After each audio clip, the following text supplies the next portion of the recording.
So this is what's interesting here. The Ark possesses exotic plant life. Russia seeks to control another smaller space ark located near the city of Kiev, according to JP. He states Russia already possesses a space ark in its own territory, which possesses exotic technology. JP describes another space ark in central Brazil. Remember, all this information came after Beth's information that I have just spoken about. All space arcs are being activated and form an integrated network that will eventually float into the sky in what will amount to a global disclosure event. He says that the arcs and the extraterrestrial fleet connected to them represent a benign force and will help humanity enter a new golden age. Beth, of course, mentioned the plants, and they will be gifting modified plants that grow. JP serves with the US Army, states and talks about an ovoid-shaped space ark under the Ukraine desert near the city of Kherson, which has been taken over by the Russian army. But we're not quite done yet. Over a number of years previously to this, I'd read a book called Transylvanian Sunrise.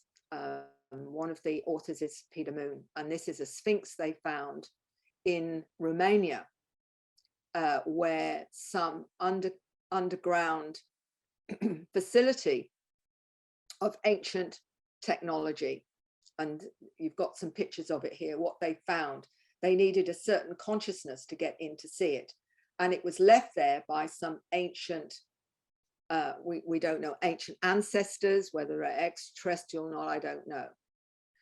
But what's interesting about this, and I will show you how it all ties in, they found an ancient hall of records in Romania. An anomaly was found in the Viceti Mountains of Romania, a dome-shaped structure.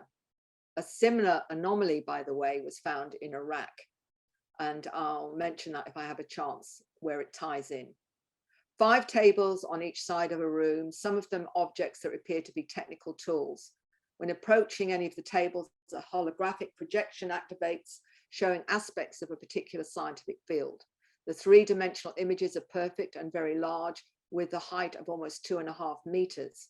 Other squares show projections of other beings and other celestial bodies.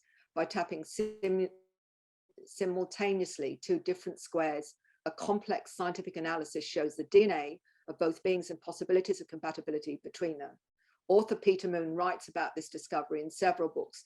The first is called Transylvanian Sunrise. The remote viewing of Beth and her group of this, as well as the other location in the Gulf of Mexico. Beth saw these images and literally was blown away, because this is what she saw, which was confirmed by her remote viewing. Missing the plants she saw perhaps in another chamber, but I'm still not done. Beth and her link to the group of remote viewers of the Ark, and I'm spelling the Ark another way here for a reason, in Romania. Beth was intrigued by what she was discovering as she looked into what her awareness had revealed. After you land in the proper chamber, possibly 30 feet down, you're in a shiny channel next to a large room. The room also had hieroglyphs on the walls, not Egyptian, but close. There are also crystals that have been programmed with our history and the gifts of tech. Think back now to what I was talking about, the crystal skulls, for example, and Lee Capitelli. We program these crystals and place them in writings for us to find. No one would be able to go there and investigate unless they bring you and want you to unlock it. I believe there are preserved beings down there. They are part of our civilization, possibly the beings that were pre-Atlantean, some Atlanteans. There is a guardian. I'm sorry about some of the words I missed. There is almost definitely everything we need to know about our history down there, so we can catch up and find out the truth. And this is also what Beth said. I saw plants, and so did another viewer. I said, are they by a trickling underground waterfall, bioluminescent? Remember, she said that we were going to get these as a gift to us. These could possibly be one of the areas that we find these particular plants. And another viewer in that group said that there were plants down there that could heal humanity. I expanded and said they could mix the plant with their DNA, the beings to create their ships that are linked to them. The other viewer also saw preserved beings, but he went on to say that they are in stasis, potentially can become reanimated. So the latest remote view from Beth is this. The arcs were a combination of groups. The original peoples might have stories on this. The people on Earth before Atlantean times were more spiritual. Atlantis had open trade, society for ETs, extra-dimensional beings. The people before Atlantis remind her of what we visualize as Lemurians. I felt that AI was invited into the city. We observed corruption and change, but also a group of high integrity called Arcturians, with the science and capabilities to create capsules, ships, gates, to hide things that were precious. They teamed up with higher vibrational original people to create these arcs. Combined, we knew the Earth well. They knew the extra-dimensional tech needed. Regarding the beings observed in stasis and who placed them, it would be the humans on Earth with the Arcturians. When the beings on the ship said, "You call us Arcturians," that's probably not what they call themselves. They think of themselves as guardians, teachers, protectors, and scientists. So why do we call Noah's Ark, or is it Ark? Why are we agreeing that these are arcs? The answer is there. It's tied to the name we gave the ones that helped us, the Arcturians. I also got the word, the life designers, and have a role on watching over them. Something I don't really know what it means, but EA in the word Earth has some feeling of a sort of life designer. That was a side glimpse. It was important, but you pronounce it EA. It would be interesting to ask the original peoples around the globe who helped them in the past. So just to give you a little bit more information on how this is all connecting, this remote viewing is from Tony Rodriguez and his RV group, which Beth is part of. The space craft Ark in the Gulf of Mexico, he had also remote viewed, was conscious. It was aware of him and felt benevolent. He observed life forms that had been in stasis being reactivated and grown. Estimated time 6 to 12 months to operate the craft. He also looked at Romania with his group. The large craft, a large, huge craft, he said, many feet down, beings in stasis plus a large pyramid. And he meant large pyramid, a guardian presence. It's a portal. Unusual glowing plants by a waterfall, plants similar to the ones Beth had observed on the spacecraft. Crystals under the Sphinx that are programmed and activating. Preserved ancient beings, aware that other such arcs are in other places globally. One entrance in the Sphinx, the US has control of. So the hidden message revealed by regression. To complete the mission not completed from a past life in Atlantis. The message revealed to Beth in regression, in our past life on Atlantis, she said, we failed. I know what they meant by we bring beautiful things to the planets. They bring humans and other species. They watch over us. They love us like children. They are our teachers. I don't know if I am one of them. I do know that my most recent life wasn't on Earth. I was on a spaceship. The beings felt like Arcturians, but they weren't blue. So here is the final message from the teachers who are the Arcturian Council. We are your parents, you are our children. To evolve is to choose correctly the love frequency above fear and greed, open hearts and unity. The darkness will try and divide. We need to wake the people up, show them they have a choice to serve for the greater good, not fear and ignorance. Earth will be part of the galactic community, no longer in fear, which is an illusion, to rise above it and see the lie, surface to others and lead by example. Time is short, evolve and choose correctly. New Earth is bright, you have a place in the galactic future and we love you. The primary message I feel that's important in this presentation is our connection to what we call other timelines, other realities.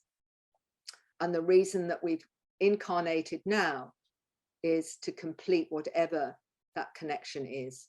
If we've come in with a feeling of a mission or purpose, then it seems that that is very much part of the soul journey that we've chosen.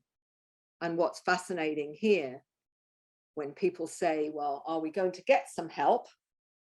Not only are these star beings incarnating within human, in the human container, if you like, or the human biological body, they're also giving us the tools to help us make this shift, which I believe is imminent from everything that we're hearing here. Okay.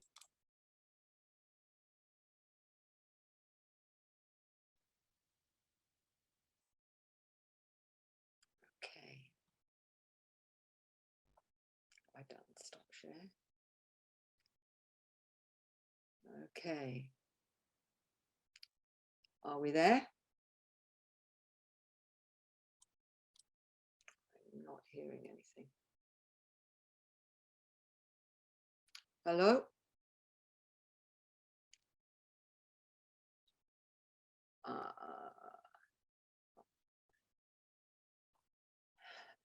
Hello? Are we all there? Let's see if I can see the chat. Here we go. Oh, here we go. Okay. Great. Oh, good. Okay. I hope everyone found it interesting.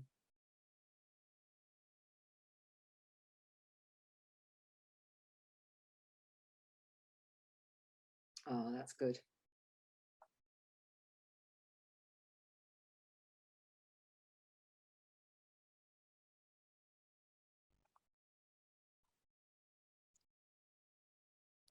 Well, I can see you all on the chat, guys. I just can't see Neil.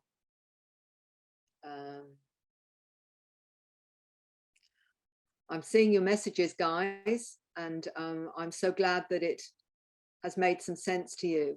I'm always trying to expand our awareness into how this is all coming together and to connect some of the dots, which I think are really important now to give us some hope and to give us a sense of focus, because it's very hard right now, isn't it, to hang on to that sometimes with everything that's going on the planet. So for me, it's really important to keep that theme of where are we going, even though in our hearts we know, but on another level, there's always the human side that finds it really difficult. And it's a really difficult time now. The energies are so chaotic, and there's so much that we're having to clear that sometimes it's hard to see the light at the end of the tunnel. But there is one, and we're being helped. And I hope that this presentation particularly is helping those realize that there's a lot going on behind the scenes, even if we don't fully know all of it. There is some major things going on. I do. Yes, there's some wonderful messages here. Thank you. I will add this to, as I can't see Neil yet, so I'll just keep going. One of the things that I will say to you was I had a sense of this many years ago. I was told by a wonderful intuitive from England that there was a reason why the US went into Iraq, and it was not because of the weapons of mass destruction, but because there was ancient technology there that they didn't want Saddam Hussein to get his hands on. And interestingly, you know, that was the story, wasn't it? But if you remember, the museum in Baghdad was raided, and there was a lot of artifacts taken. And the reason why this is important is that there is a, I was told by this intuitive in England that it was because of this technology that Saddam Hussein had his hands on, and they were concerned that he would have access to it. And I remember thinking how incredible and how weird, almost sci-fi that was. But what I discovered when I asked someone in intelligence that I knew at the time, and I said, is there any credibility to that, about this ancient technology that's they're worried about? And he said to me something very clear: don't ever talk about it, Mary. Don't mention it in anything. Whatever you do, don't say any more about that. And this is quite a few years ago now, mind you, so I am saying something. And I realized then that was something more than what was being told. And of course, now what I've discovered is that we may have these arcs and this technology in many countries. And I've been told there may be, certainly there's one in Australia as well as other countries, but also other technology that the US now has. So it wasn't such a strange thing as I thought it was then, because it seems to have come to pass. Yes, you know, Pine Gap, I think you mean there, Chris, and other places like that. But there's no doubt there are portals, there are stargates, there are these arcs, it appears, very much like they are all over the globe and are being activated by human consciousness. So we're in for some interesting times ahead, I think, without doubt. And I'm still waiting for Neil to turn up, but he's not there yet. So is there any other questions if the criminals still? Oh, look, one of the questions is, if the criminals are still in charge, isn't it dangerous for the arcs to appear? The interesting thing with these arcs is they don't activate unless you're of a particular consciousness. So there's enough, obviously, with higher consciousness that are able to get in there, but they will have, there is what appears to be guardians that are also protecting this technology. So I'm not sure how that is all going to work, but as soon as I get more information on it, I'll do my best to let you know. But for me, it's interesting that it's being corroborated from a number of sources, which gives it a lot, to me, a great deal of tangibility. And we're going to know pretty soon anyway, because of the information within before 12 months, considerably less. There seems to be a time where all of this will come to pass. So we'll know soon enough, I think, if it has the veracity I believe it has. The portal, I think the difference between an arc and a portal, the arc is technology, it's a craft in many cases, a living consciousness craft, and the portals are what we use to go to other dimensions or other parts of this planet from one place to another. I'm just reading some of the questions that have come up, and it does. I've been asked a few questions here about the arcs. I hope that I've mentioned some of them, but I don't know where they all are. I wish I did, but maybe it's just as well I don't know. But I do know from what they're saying, there's one in Australia, and certainly Iraq. Oh, and very likely in Egypt as well. So I think those are certainly ones to consider. But certainly the most important thing here is, when we're finding it so difficult on this planet right now, is to know there is an end time to this, and there is going to be that shift. And I think more than anything, I want to convey that to everyone is, you know, hang in there, even though it seems very dark at the moment. I'm asking from Chris here, do you think meditation is the key? And also about the coffee bean consumption and what have you. I absolutely do believe that when we meditate, we change the frequency, not only of ourselves, but those around us. And we can make huge changes when we're on that frequency that they talk about, you know, where we have to let go of fear and bring in the frequency of love, and that we will be part of what we've come here to bring, and that's a whole new beginning for humanity. And I think we're more or less done now. Oh, I'm sure someone's mentioning South America. It would be interesting if some of those plants are found there. Certainly they will be bringing in healing from the sounds of it as well. So something very significant about the plants. And it may be that we need some new healing frequency, given the fact that many people are really sick on this planet right now. And we will need new healing techniques, I think, to rectify that. So it may be that they're part of that as well. Yes, and somebody said they're noticing that the newborns are already awake and present with hybrid qualities. And exactly right.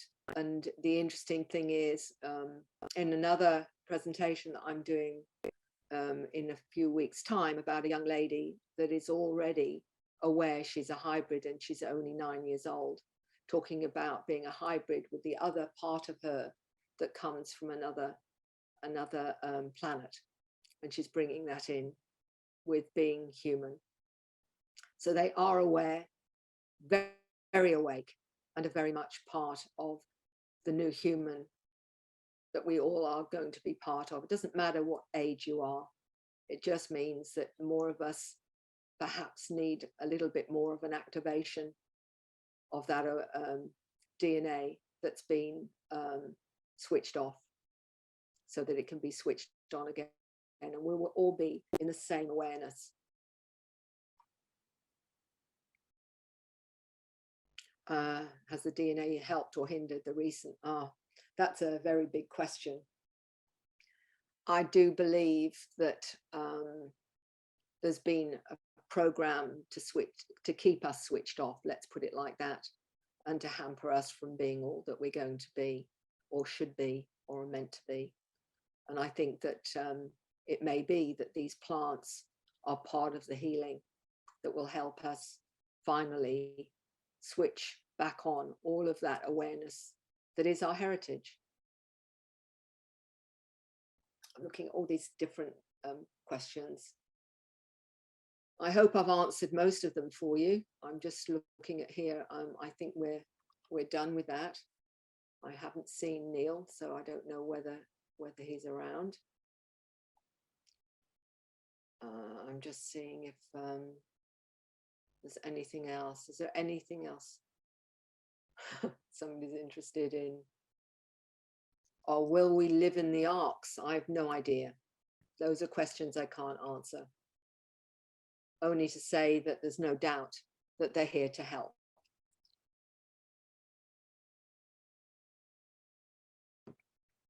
Are the beings overseeing to prevent nuclear war? I have on numerous occasions been told from various people that have connected to their source that will never be allowed to happen. And that's part of the reason we're being assisted to activate and wake up, is so that never happens. So I believe that it will never be allowed to occur. And interestingly, there are many accounts. One of them is Robert Salas, who was in the military, who's now retired, that talked about being on a military base and seeing spacecraft there in the 60s, and they literally deprogrammed or switched off the nuclear warheads.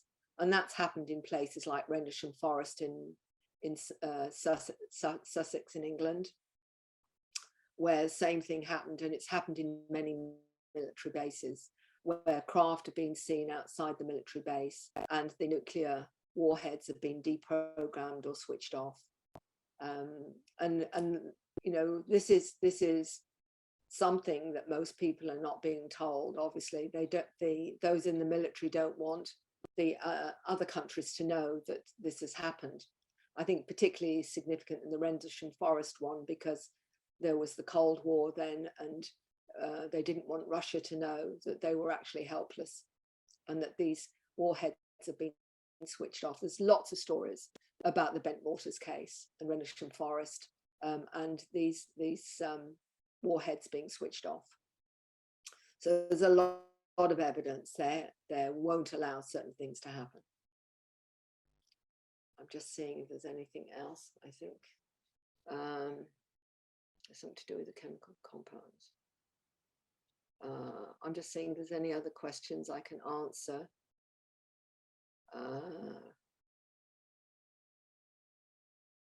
Let's see.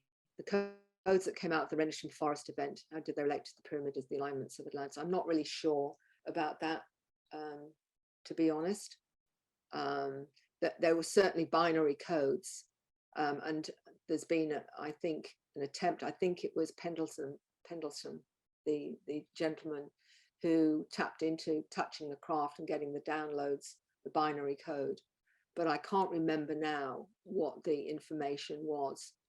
I'm being told to look at the codes that came out of Rendlesham Forest and how they relate to the pyramid, as well as the alignments of Atlantis. Oh, well, that's Gary Osborne. Thank you, Gary. I will look into that, because I think that this is all, it's about connecting the dots. And I think all of us realize that you can't look at a thing in isolation. You've got to look at what's going on from multiple levels if you're to get some understanding of the bigger program or agendas that are going on multiple levels. So I will look into that, though. Thank you, Gary.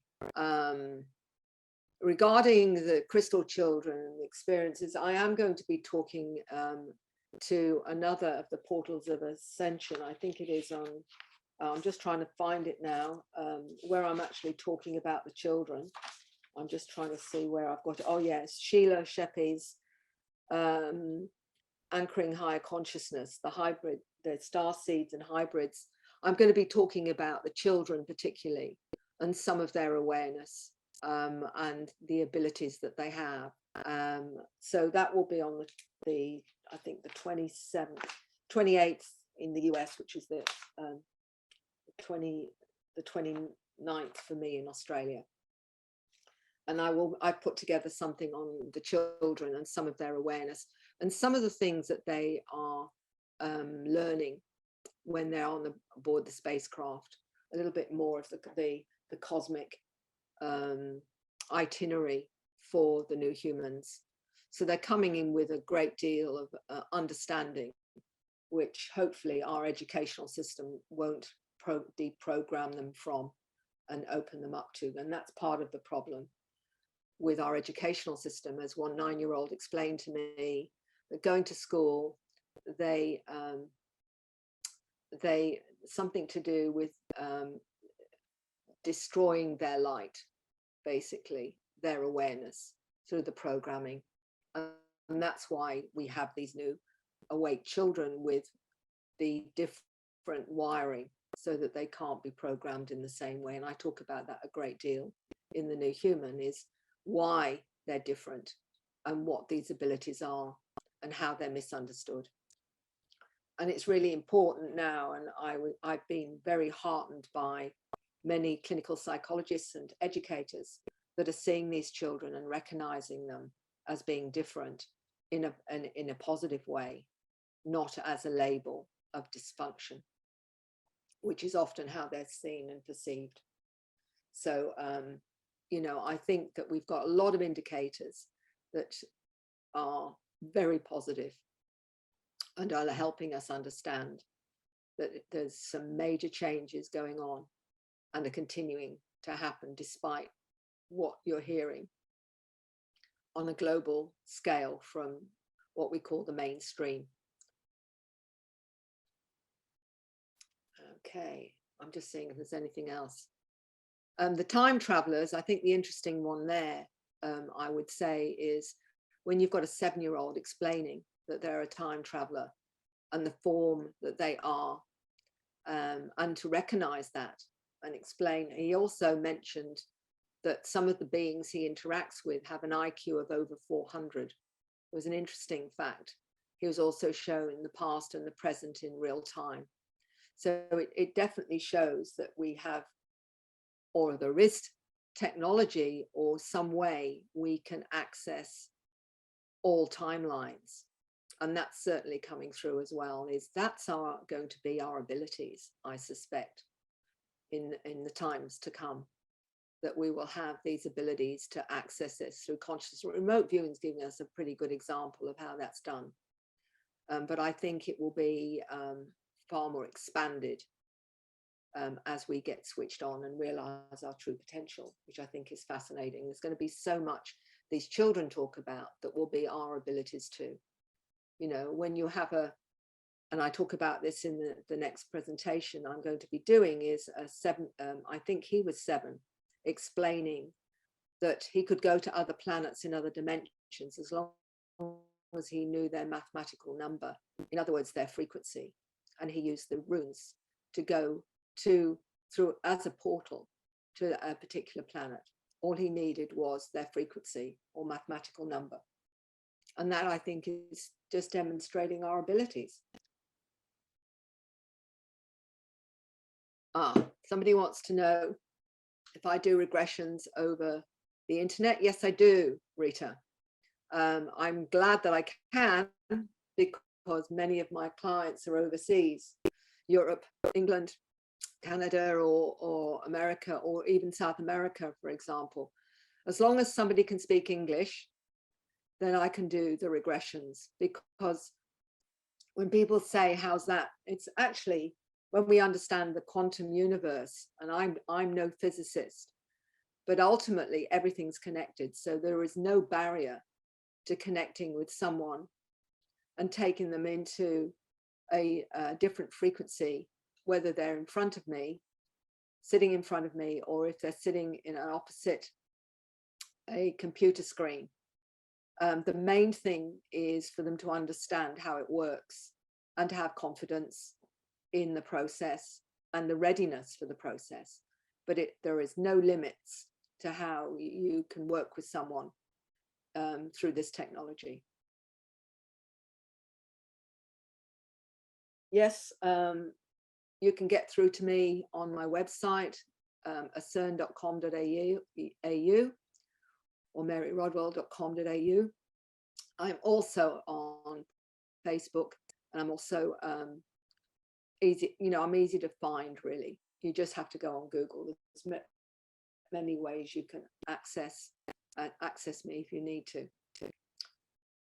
Have I heard of arcs under the sea? I believe there will be some. And yes, there was one, I think, that seemed to be likely, was somewhere near Russia, under the ocean there. I've forgotten now exactly the place, but there seemed to be something that was hidden there. I'm pretty certain that it would be logical there would be places under the sea, and certainly the one that Beth was accessing was under the ocean, around the Gulf of Mexico, around there.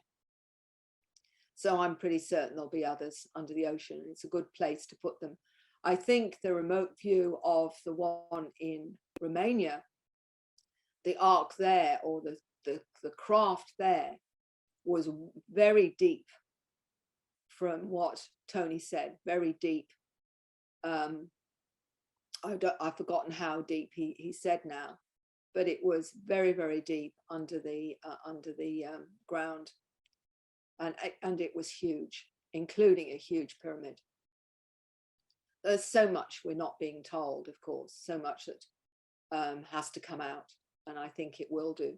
I think this is part of this disclosure, is literally them showing themselves in this way. And it won't be a drip feed anymore. It will be something nobody can deny. I've got to look up the dark journalist. Yes, I know about the dark journalist, but I don't know the Atlantean discussion, the hot zone. But I think that more and more of this is now going to come out. I've really only given you a small snippet of data, really. The reason it was convincing to me is when you do a regression and all this information comes through and you have no knowledge of it until that time. And then within literally less than a week, I come across corroborating information from numerous sources. Then you start to say to yourself, well, there's got to be something here. Because there was no front loading whatsoever, other than the fact that I knew there were things being found when I read the book, Transylvanian Sunrise by Peter Moon, probably about 2 years ago or 3 years ago. And I hadn't connected it to this whatsoever until later, until recently, where I saw it's all seems to be part of a collective program of space arts around the planet, and interestingly seems to be connected to the star system Arcturus, which is interesting to me as well, as many people connect to Arcturian, or being an Arcturian. A young gentleman I spoke about, when he was only just 17, told me he was an Arcturian ambassador that came to help with the ecology and creating new ecological habitats in harmony with the planet. And he'd come in as a soul to do that. And I mentioned him in my previous presentations. And he describes exactly that was part of his role. And I think we're, the Fatima one, yes, I know about a lot of that and connecting Bobby with all of that. But I hope that some of this has got you thinking, and maybe the intuitive ones of you hopefully will resonate to some of this information, because the most fascinating part of all of this is how many of us, I think, have reincarnated from Atlantis and come in to achieve what wasn't achieved then. And what I loved about Lee, who works with a lot of the ancient mythology and understanding from the indigenous peoples of Australia, along with Steve and his son, even where they talk about the forgotten history of Australia and the Egyptians coming here and the Egyptian hieroglyphs here, are doing amazing work in putting out information to do with our forgotten history. Even and Stephen Strong are doing amazing work, and Lee is working with them as well, because she's helping them with highlighting a lot of our hidden history, particularly, as I say, in Australia. And what's interesting for those of you that might not know, that the Egyptians did come to Australia and left many hieroglyphics to indicate they had been here. And the information I've been told is that the gold that Tutankhamun had in his tomb originated here, 3 hours south of myself in Gympie, which has a pyramid that they've more or less tried to destroy. So we've got everywhere there's forgotten histories that we're not tapping into yet or understanding, or we need to learn about. But I do believe that many souls have incarnated from Lemuria as well as Atlantis now. And that's just my own personal resonance to all of this. And I think we're learning more and more about that. So I think we've done well. I'm just seeing if there's anything else I can add to that. Other than to say, I hope that it's made sense. If you've got any other queries or anything from what I've said resonates with you, or you've come up with information yourself to do with any of this, and you'd like to share it, by all means do so. I find that the interesting thing that Lee talked about with information being encoded into the crystals, and the crystal skull that she believes is still here somewhere, is that one of the things Beth mentioned in the remote viewing is how the crystals have encoded information to do with who we are, what we are, and you know, all the technologies are encoded in the crystals. So I think we've got a lot to learn yet about how we're being given this information, and those that tap into the crystals and the crystal skulls can get information from them. And I know that, and I've seen that occur. So we're just beginning to understand our potential. And one of the fascinating things with the children, as well as some of the adults that are communicating with animals, communicating with plants, and this little 6-year-old, I remember discussing how he's communicating with a meteorite that spoke to him in his head, is that everything has a sentience of some kind. And it's just a matter of knowing how to tap into that frequency. That's why psychometry works, for those of you that do it. Okay, guys, I think I've run out of breath and voice now. I'm not seeing anything of Neil, so I assume he's just letting me run on and what have you. Oh, the picture behind me, someone's asking, Sue. All right, I'll let you see that. There you go. That's the full picture. I actually have a number of people that have decoded this picture. The artist is unknown, it's metallic. And I remember an 8-year-old pointing to me that his craft went past the planets that are on it and going through a gate, Stargate, into other universes, and explained it to me. And he was all of 8 at the time. I've actually got the video somewhere. I should dig it out. But there's been others that have seen it and recognized it. So whoever did the picture, and I was gifted it, so I have no idea, it just says unknown, was certainly an experiencer for sure, and was putting together something that was their experience. But so there you are. It's an interesting picture, isn't it? And it's certainly, I think what that little 8-year-old was telling me had a great deal of veracity. It was very spontaneous when he was explaining it to me. So that's the picture for those that asked about, for the Sue who asked about it. No, I don't, Bonnie, I don't know about Kalaman and his crystal skull, but I do know a number of people that communicate with crystal skulls. And it's just a matter of frequency, really. And I do understand with Lee talking about her own crystal skull, because I find a great connection to them myself. And I'm not going to go into that now. I think you've heard enough weird and wonderful stuff from me. You can probably think I'm weird enough as it is without going into that as well. Okay, so I've really appreciated all your questions. I'm sure I've missed some, and I'm really sorry about that. But you love weird. I'm glad about that, Linda, because there's more weird to come.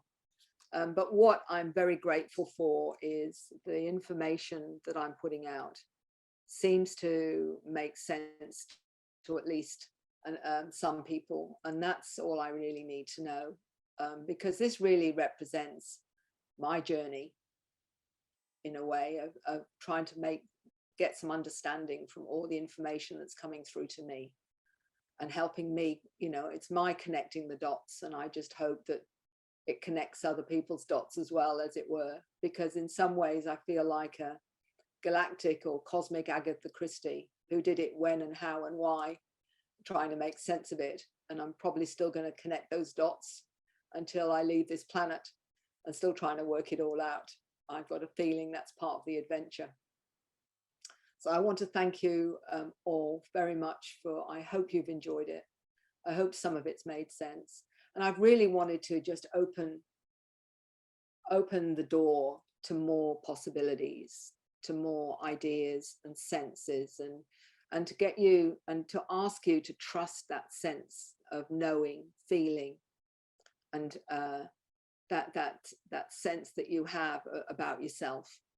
Because if you're sensing or feeling or have that knowing, it's just another part of you giving you information. about who and what you are. So trust it. Trust what comes to you in that way, because it's generally a lot more accurate than any of your logical side or your analytical side, because it doesn't require you to work it out. It's just there. And I think many of you know that. So I want to thank you all. It's been an absolute pleasure.